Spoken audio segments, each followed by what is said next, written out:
Welcome, dear adventurers, to the Disney Outlands, the podcast where we discuss feature films, short films, episodes, and specials produced by the Disney Company, but not found on their major streaming platforms. My name is Leif Bradshaw, and I'm the co-creator, music composer, and of course, host of this little show of ours here. Joining me today is my co-creator and producer, Bryan Harris. Hello. And we're going to be answering some of the frequently asked questions that have been sent here to us. We recently put out a call on our social media, inviting people to submit questions, any questions that you may have had about us or about the podcast, and we're here to answer all of them. After all, there's plenty that folks should know in advance about how this is going to work and what we're all about. So, let's dive right into it with our first question, shall we? Let's do it. All right, so here's the first question. What was the inspiration behind this podcast? So I am very forthcoming about the fact that this was not a wholly original idea by me, at least when it comes to the idea of reviewing Disney titles that are not on Disney+. So for anyone not in the know, there's a podcast by the name of Escape from Walt Disney hosted by Tony Goldmark, aka Some Jerk with a Camera. And each week, Tony and a handful of guests review movies, TV shows, and short films available on the Disney Plus streaming service chosen completely at random. However, each year in the spring, since the podcast began, Tony has done a special theme month voted on by his audience. And long story short, in 2023, the chosen theme month was Not on Disney Plus month, where Tony put together a select short list of about 100 or so Disney titles that were not on Disney Plus, and he randomly selected 5 to dedicate an episode on each one. And after the month was over, Tony was asked if he would ever consider reviewing any more not on Disney Plus titles in the future for Escape from Walt Disney. And he said no,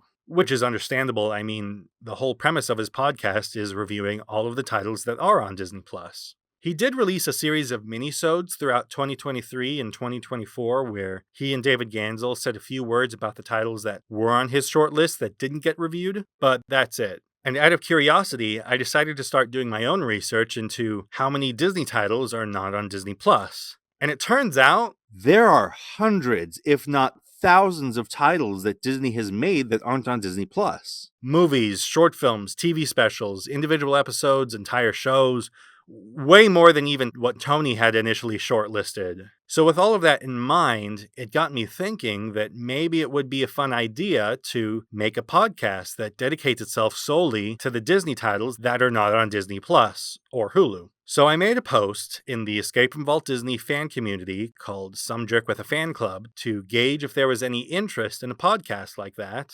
And to my surprise and delight, there was a lot of positive feedback, including from Tony himself.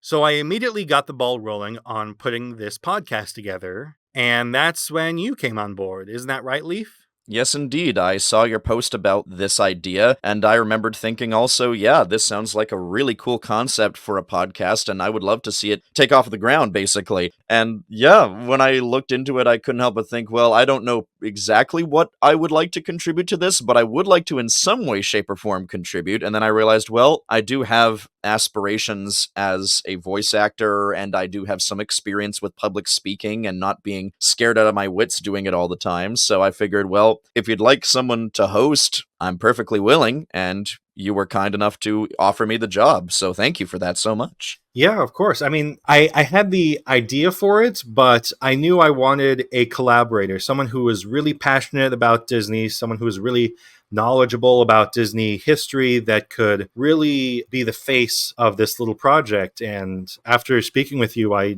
was just like, yeah, you're it. You're the guy. Well, thank you, because, yeah, I mean, I do have a lot of passion for quite a lot of things, and it just so happens that I do have a decent amount of knowledge already about a lot of stuff to do with the Disney company, and, well, quite frankly, it's not necessarily surprising that a few ideas of theirs, a few projects of theirs have fallen by the wayside a little bit when it comes to availability. I mean, Disney is a pretty old company at this point. It's pretty expansive. So, yeah, I'm really excited about what can come from this, that's for sure. And yeah, so really, thank you for plucking me up like this, because I think this is going to be loads of fun, personally. Absolutely. So the next question is, how did the title of the podcast come about? And I think you were the one to suggest the title, if I'm not mistaken. Yeah, funnily enough, we tried so many different ideas for titles. Ideas that floated around were stuff like The Back of the Vault, Disney Obscura, The Unplussables was one that I was a bit proud of, I will admit. I thought that was a fun idea for a title. Yeah, well, my inspiration for that title was the 1987 Brian De Palma film, The Untouchables. But then you mentioned that the term The Untouchables actually had a Disney connection. Oh, yes, yes, yes. So, yeah, The Unplussables is a bit of a reference to the title The Untouchables. Yeah, that is also an obscure Disney reference in the sense that there was a time when, before Disney got all in on home video marketing and releases, they were cautious about what they would release. For a really long time, this would have been before Michael Eisner even joined the company. They were releasing movies on VHS and Betamax when those cassettes first became a thing, but they explicitly left certain titles out. In particular, they didn't want to release most of their animated feature films that way because most members of the board thought it would cheapen the brand, and that list of animated features that would be kept off from home video release consideration was called The Untouchables. So I couldn't help but think, oh, it just so happens that this is also a bit of a Disney reference, even without the pun of The Unplussables. Like, obviously, it doesn't make sense anymore. Disney frequently would then, like, market the heck out of just so many re-releases of their animated features after Michael Eisner joined, but it was still a slow process of warming the other members of the board up to the idea. But the reason why the Disney Outlands popped into my head, if any of you recall the heyday of when Disney was producing straight-to-home video sequels to a lot of its animated evergreens, there is a plot point in The Lion King 2, Simba's Pride, where its protagonist is told to, stay out of the Outlands, which is a different place from the Pride Lands. And remember, I want you to stay in sight of Pride Rock at all times. I know. And stay away from the Outlands. Nothing there but a bunch of backstabbing, murderous outsiders. And a part of me couldn't help but think, ooh, that's kind of an interesting idea for a theme of us going on an adventure through the more unknown stuff about Disney, or at least the stuff from Disney that's tougher to find than simply having a Disney Plus subscription. So I figured, ooh, that sounds really cool. What if we called it the Disney Outlands? So we're going there. We're going on an adventure to the Disney Outlands, and I just couldn't help but think that's a fun title. Right? And we did put it to a vote in the Some Jerk with a Fan Club, and the final vote between the Unplussables and the Disney Outlands won out. And I'm very glad that it did, because honestly, I do think it's a very fun idea for a title. Like, I bring it up in casual conversation to some of my friends in my day-to-day life, and already they're thinking, well, when is it coming out? I want to subscribe to it. Oh, yeah. And at the time, I could have gone with either title, which is why it was super helpful to put it to a vote. But ever since the Disney Outlands went out, I've come to appreciate that title even more because of the imagery it conjures up in the mind and all of the aspects of the podcast we've been able to create as a result, just based on the title alone. Exactly. I mean, it's inherently got a bit of an adventure theme to it that way. Definitely. So the next question is, what titles will or will not count for the podcast? Yeah, so this is the million-dollar question, isn't it? Definitely. So, because it's existed for 100 years and it's bought up so many other media companies, especially in recent years, there is a bit of a gray area of what's technically Disney. And so we were like, well, we don't want to include everything that Disney could technically own because then the list would be in the thousands. Absolutely. We'd get so far away from the core Disney brand that the Disney connection would kind of begin to lose all meaning or significance. And we really wanted it to be a Disney-focused podcast. So we put together a list of rules, which might be updated from time to time, but I think essentially there are a number of categories that we're going to try to avoid covering for this podcast. So what it boils down to is that any titles that were produced, released, or bought by Disney are eligible, except, number one, titles available to stream on Disney Plus in the United States, of course. Number two, titles available to stream on Hulu, especially now that Disney completely owns Hulu. Number three, Any 20th Century Fox films before the studio was renamed to 20th Century Studios. And that renaming, of course, came with the buyout of the majority of 20th Century Fox's assets.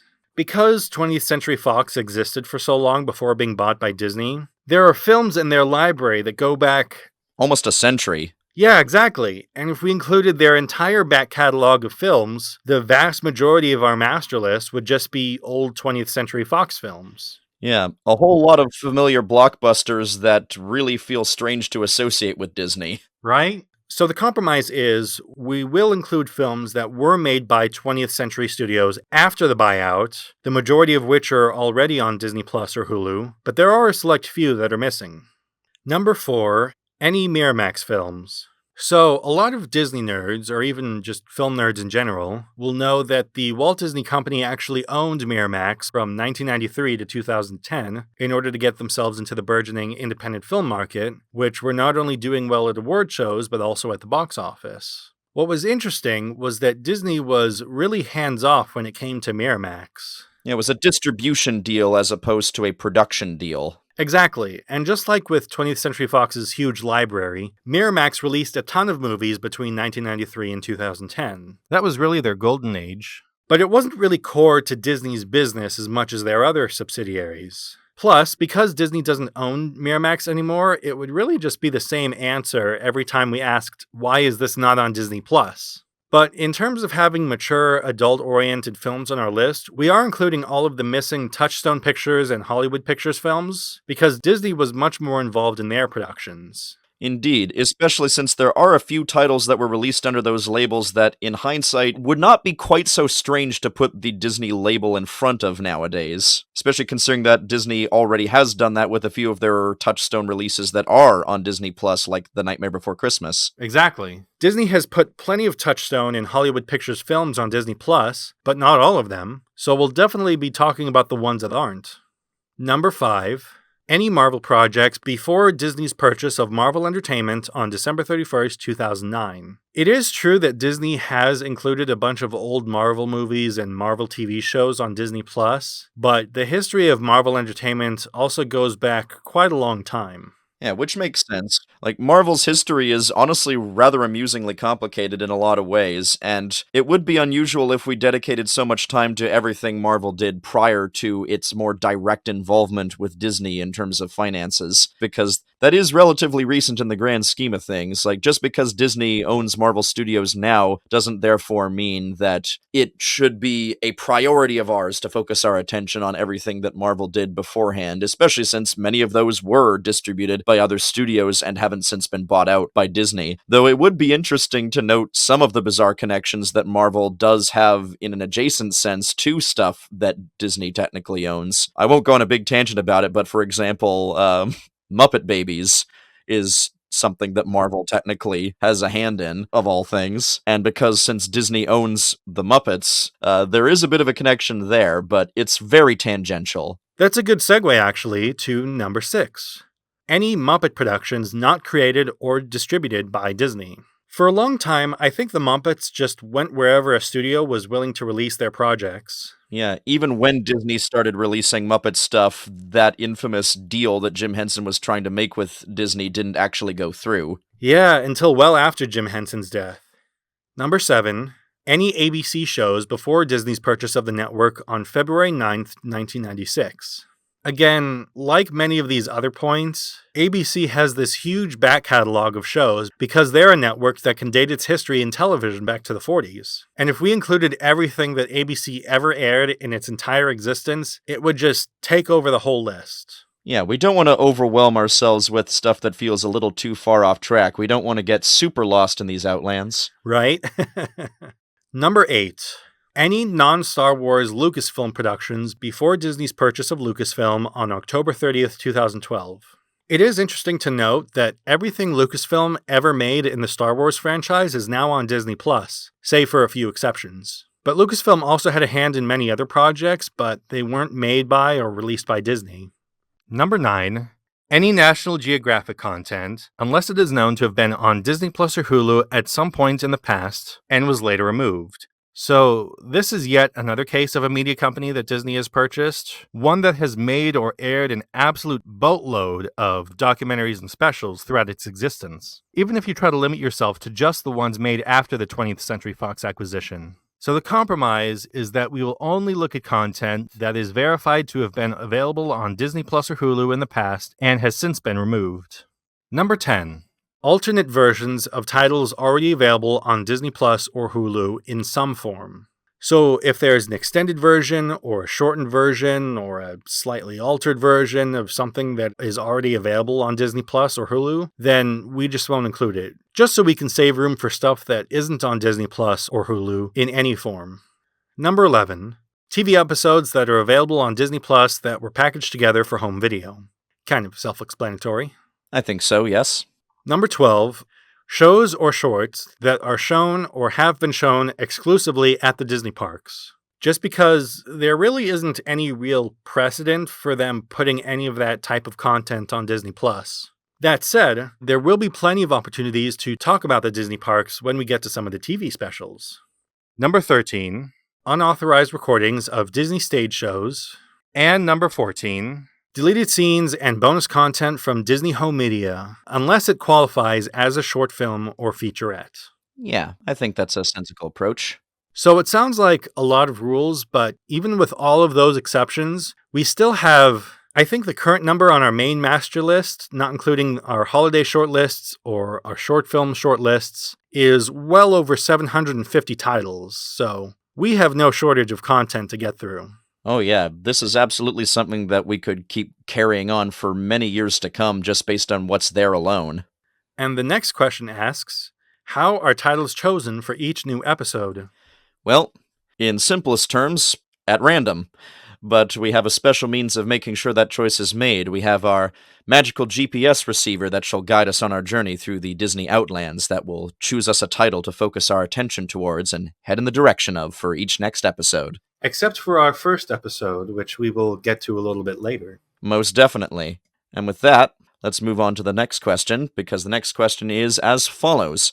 What happens if a title that previously wasn't on Disney Plus or Hulu becomes available to stream on one of those platforms? So our master list is kind of a living document, and as stuff gets added to or pulled from Disney Plus or Hulu, we will update that master list accordingly. Although, if there is a title that we've already reviewed and we've released the episode on, and then suddenly out of nowhere it gets added to Disney Plus or Hulu, I mean, there's nothing we can really do about that. I feel like I should mention, though, we are supportive of titles being added to Disney Plus and Hulu, because then they become more easily available for everyone to watch. Oh, yes, but at the same time, it's just fun to explore what kind of things didn't end up there, because there's always the curiosity of, well, why is that? Because is there even a reason as to why that might be? So, the next question is, what is your relationship to Disney, and why did you want to make a podcast about Disney? Kind of a twofer with that one. Definitely. Well, I think like a lot of children who had relatively easy access to media, kid-friendly media, of course, Disney was never exactly a stranger in my formative years. I watched so many of the really iconic titles that are underneath the label, many of which I will still watch in my spare time and enjoy quite a lot.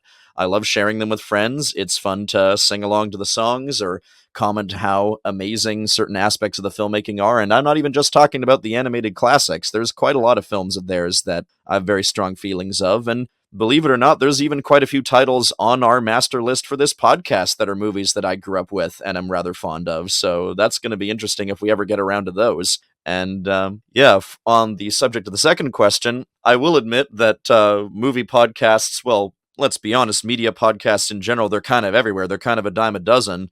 But when I found out that this was an idea for a podcast, I couldn't help but think, ooh, this is kind of an outstanding idea that might be genuinely interesting to people who are even just very casual about listening to stuff like this. And I couldn't help but think that it would be really fun to be a part of something like this. I've never actually hosted a podcast before. This is my first ever time trying, but thanks to the fact that I have experience with public performance, it also didn't feel intimidating to volunteer as such, and I'm glad that it's so far seemingly coming together pretty well. So, in short, I just thought it would be an awful lot of fun to do something like this. I mean, a lot of people never hosted a podcast before they started hosting a podcast, so you're not alone in that aspect. And yeah, I did try to look up to see if there was anything similar to what we were doing with this podcast, and I couldn't find anything that was specifically doing Disney titles that were not on Disney Plus or Hulu. Yeah, because there are plenty that go through, for instance, the history of Walt Disney Animation Studios going movie by movie in release order, for example, but nothing quite like this. Yeah.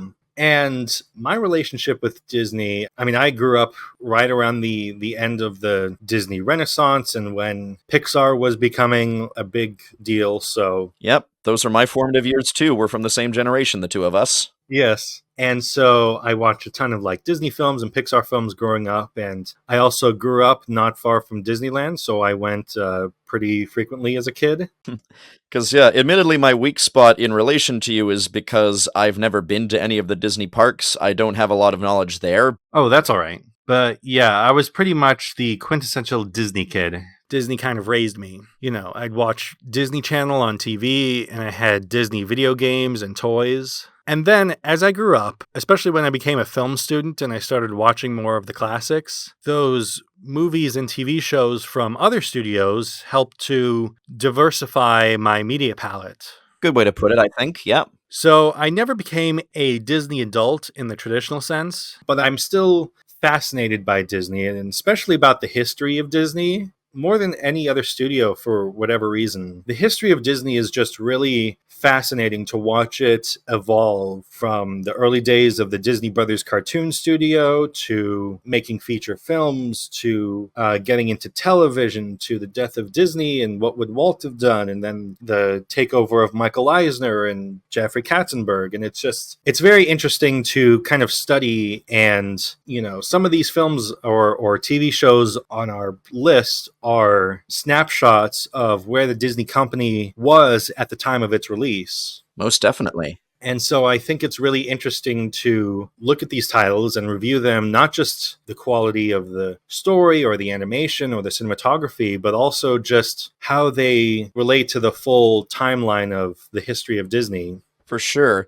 Nonetheless, because I'm also a colossal movie nerd in general, inevitably I was going to have similar fascinations about the history of this company, and therefore there's a lot that I've learned academically, and of course through seeing tons of behind-the-scenes documentaries about the making of so many of those films, and that alone got me really interested in learning more about what went on in terms of the creation of a lot of the films that were made. And it's always fascinating to learn that even though this is one of the most obvious examples of a media company with brand recognition, there's still some elements of it that don't always get everyone's attention. And I don't know, a part of me can't help but wonder, well, why is that? Yeah, and one more thing I will add is that I'm a big fan of obscure media. But not just any obscure media, specifically media that was released by a big studio or starred some famous people or famous characters or was made by a famous director, but it didn't quite permeate the mainstream as much as their other projects. Oh, yeah. I'm always fascinated by works of media that at the time got immense marketing hype behind them, and yet just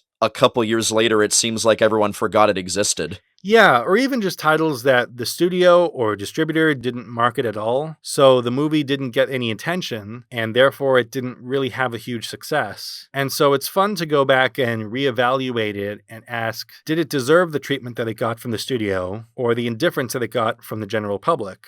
Indeed, because just because something's relatively unknown doesn't therefore mean it's devoid of anything worth talking about. Exactly. And so the next question up on that note is, what is the schedule for this podcast?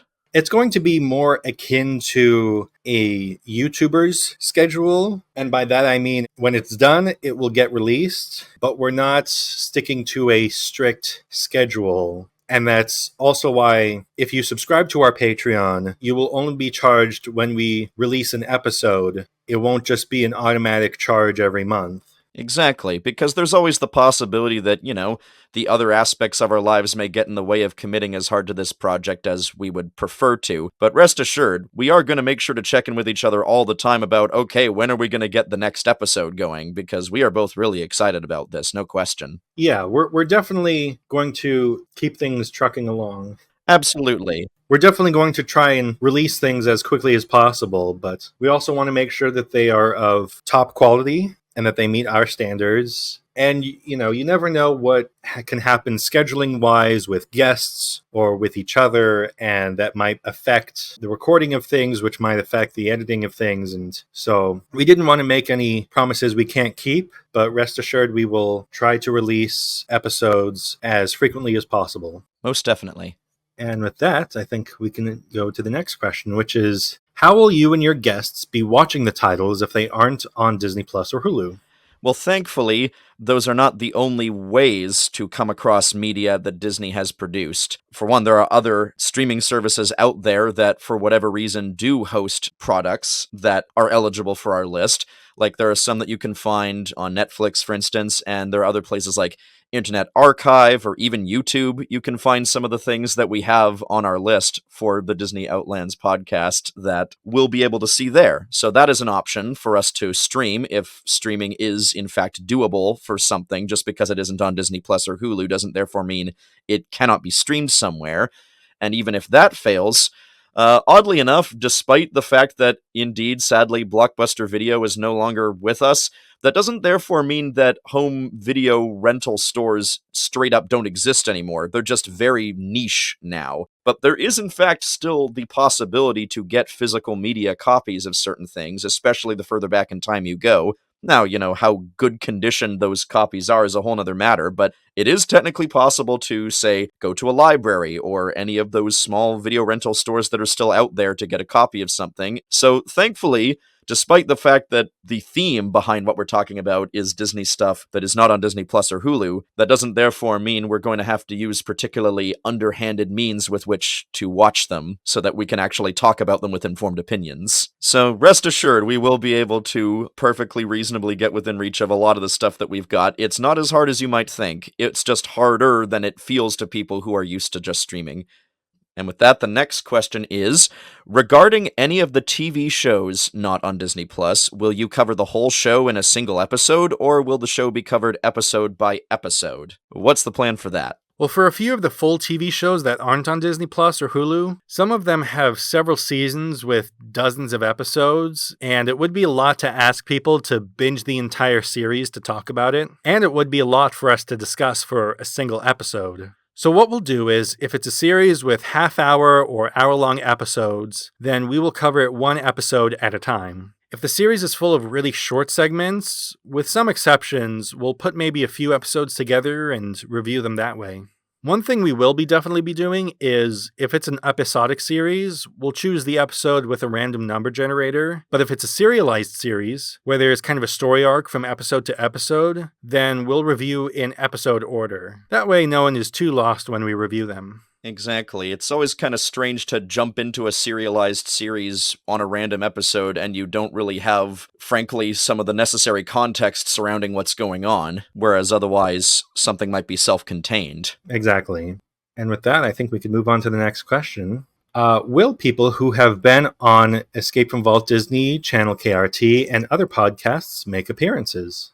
We would definitely really like that to happen, and it definitely feels like something that will be very doable. As it so happens, we do in fact have connections to some people who either have been guests on or even are hosts of quite a few media review-related podcasts that are out there, including the ones mentioned, and several have expressed interest in getting involved in this podcast as well at some point in the future, so we definitely would love that to happen. If anyone asks if they would like to be a guest for a certain episode of the Disney Outlands, we're certainly not going to automatically say no to that, that's for sure. Yeah, it's all based on whether they're available or whether they're interested. And whether we can all coordinate our schedules accordingly to make it as convenient as possible. Exactly. Because we would definitely love to get involved with quite a lot of these people, and luckily we do in fact know a few of these people already in some way, shape, or form, so it's not going to be as difficult as one might think.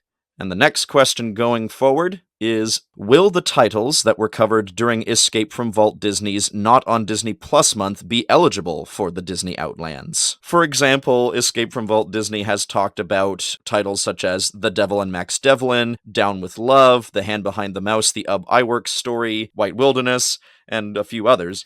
With regards to Down with Love, that was a Fox film, so that would not be eligible for our podcast. But the rest of the titles, yeah, we will definitely review them. In fact, there are some titles that Escape from Walt Disney reviewed prior to Not on Disney Plus month that have since been taken off of Disney Plus. And so we can review those as well. Yeah, that's right. As was once said in one of Some Jerk with a Camera's videos, there's no such thing as reviewer dibs. So we will definitely be reviewing some of the titles that Escape from Walt Disney has already reviewed. Yeah, because different people are going to have slightly different thoughts about the things that they enjoy, consume, what have you. So it's possible to, in fact, not simply repeat the exact same talking points that were said by somebody else about the same thing. Exactly. So the next question is, considering that there are a lot of those DTVs, are you going to be talking about them as a whole series or as separate episodes? And for anyone not familiar with the DTVs were music videos created by Disney that would air during commercial breaks on the Disney Channel in the United States and the Family Channel in Canada, and then were later released in a compilation format on home video. They were definitely inspired by the rising trend of music videos, which were, of course, being popularized by MTV, where they would play a song or a portion of a song, and then have old animation clips play over that song that would, in some way, tie into the theme or the subject matter of the song. Well, on the subject of how he would cover them, I feel like it makes more sense in this particular context to discuss them as packages, since that's pretty much the only way in which they were released. I think there's enough intrigue from my own point of view as a music nerd that I think we could make interesting episodes of each separate collection. There are VHS rips of the DTV releases on YouTube and on Vimeo, and the music videos weren't released separately. It was all just kind of one long video of the different music videos. And so you would have like all of the pop and rock music videos in one release, and you'd have all of the 60s music videos in another release. And that's just kind of how they did it. They did have some television specials where they aired the music videos back to back as well. So, as such, I think it's pretty justified if we make separate episodes in this one. I think there's enough intrigue there to make it warranted, and considering how many were made, I don't think it's going to totally overwhelm everything about what else we can talk about for this podcast. So I think we're in the clear there. Yeah, there were, I don't know exactly how many there were, but there weren't too many, and they'd have to be randomly selected one at a time anyway. And I think to talk about all of them in one episode would be a lot. That sounds way more overwhelming, honestly, in comparison to just the idea that it will be like, oh, look, we're talking about another DTV, all right. Yes, exactly. But considering that, the means with which to watch those is not necessarily the most easy or instinctual, that actually leads quite nicely into our second to last question. And that question is, what if there is something Disney-related that would count for the podcast, but it's not available to watch anywhere? Well, like you mentioned, we're going to try our very best using as many legal means necessary to find a watchable copy of the title that we'd like to review. But if there's absolutely no way for us to watch it, then unfortunately we just can't review it. It's unfortunate, but there are just a lot of titles that aren't on Disney Plus that are just considered lost media. And the hope is that one day they will be found, but there's no guarantees there. Indeed, especially the further back in time you go with anything like this, the more likely it is you're going to find that a lot of the media from that time period is lost, where there's no known copies available anywhere. Yeah, or let's say like titles that Disney didn't release to home video. A lot of those titles, you just had to hope that someone recorded on their TV when it aired and are able to put it online somewhere, which... That's no guarantee. Exactly. And the hope is that with Disney, that there are enough Disney fans who did record some of the TV shows or old TV movies, that they did record them and then they did put them online somewhere. But there are just some that there just wasn't a lot of interest in, and people didn't record them, or they're just, I guess they didn't garner enough attention or desire for people to record them, so they're just kind of gone forever. Yeah, as far as we know. They're stuck in the Disney vault for good. but it won't be for lack of effort on our part. We are going to try and penetrate as much as we can, because goodness knows there's a lot of excitement to be had in just learning what there is to the titles that are out there for sure, because it really is incredible how many genuinely interesting stuff has slipped under the radar, as it were. Definitely. And I think with that, we have come to our final question. Ah, yes. And the final question we have on our list is, what will the topic be for your very first episode? Oh boy. Well, first off, we have you, our dear patrons and contributors and early fans, to thank for how we're going to get things started, because naturally, when you're starting an adventure through unknown land that's largely unexplored, you want to make sure you're taking a very effective first step where you at least have some sense of direction. Mm-hmm. So it's good to have some friends behind your back to point you a certain way, and from there figure out the rest. And with that, we had quite a few fun choices that we thought would be a good way to start things off. It was a bit of a nail-biter at first, but eventually a very clear winner has emerged. And with that, the first episode in our adventure through the Disney Outlands will be... drumroll, please! The Brave Little Toaster from 1987. Oh boy, I'm excited for this one. As it just so happens, this is a title that I have already seen quite a few times before, so I'm glad we get to start our adventure through the Disney Outlands with something that, from my point of view, is familiar, and I am pretty thrilled. Oh my goodness, I can't wait.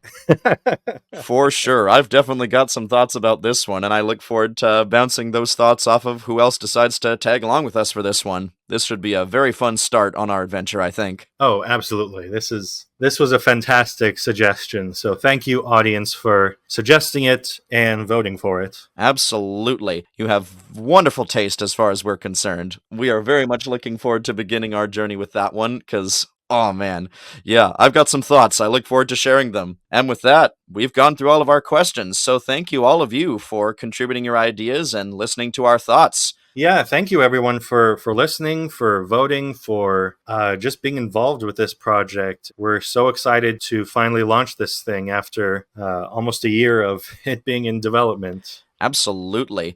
Oh my goodness, I am so thrilled. I am so excited that we're finally just about ready to take off. Thank you so much, dear listeners. We really appreciate your contributions. I am absolutely pumped. I can't wait to begin our journey through the Disney Outlands. Thank you so much, every single one of you. We hope that you'll be tuning in very soon, because we are about to start our journey through the Disney Outlands with The Brave Little Toaster from 1987.